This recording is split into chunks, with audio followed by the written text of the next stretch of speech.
Price says inaccurate manifests challenge relations between the U.S. and partner countries helping in evacuations. The State Department on Thursday said that some of the manifests clearing Afghan refugees for entry into the U.S. were not accurate and blamed private rescue efforts for the inaccuracies. There have been several instances in which private entities have chartered aircraft to transport individuals out of Afghanistan where, on arrival at transit destinations, have revealed that many of the passengers were not in fact eligible for relocation in the United States, State Department Press Secretary Ned Price told reporters.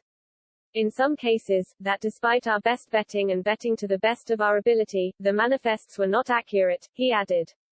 Price did not comment on how many manifests are believed to have contained inaccuracies, and the State Department did not immediately return Fox News questions.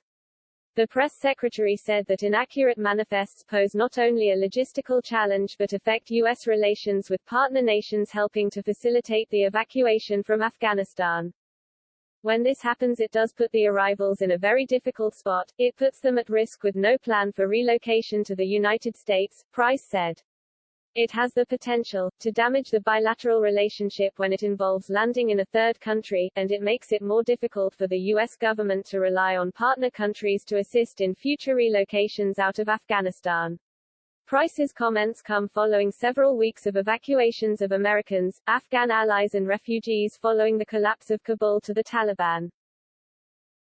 By the completion of the U.S. withdrawal from Afghanistan on August 30, the U.S. had evacuated more than 124,000 individuals from the Taliban-controlled country.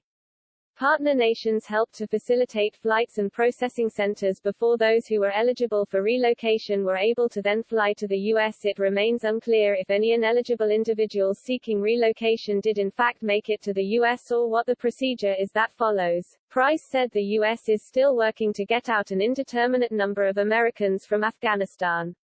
The press secretary said the number of Americans looking to leave the country is static and difficult to definitively quantify. The number of Americans who remain in Afghanistan, this is a figure that is dynamic. We said as of a couple of weeks ago the figure was around 100, Price told reporters. Since then, several dozen Americans have departed Afghanistan. But Price said he could not definitely say that fewer than 100 Americans are still looking to leave as more have come forward requesting State Department assistance. The State Department has said it will continue to work with Americans and Afghan allies to evacuate individuals should they choose to leave.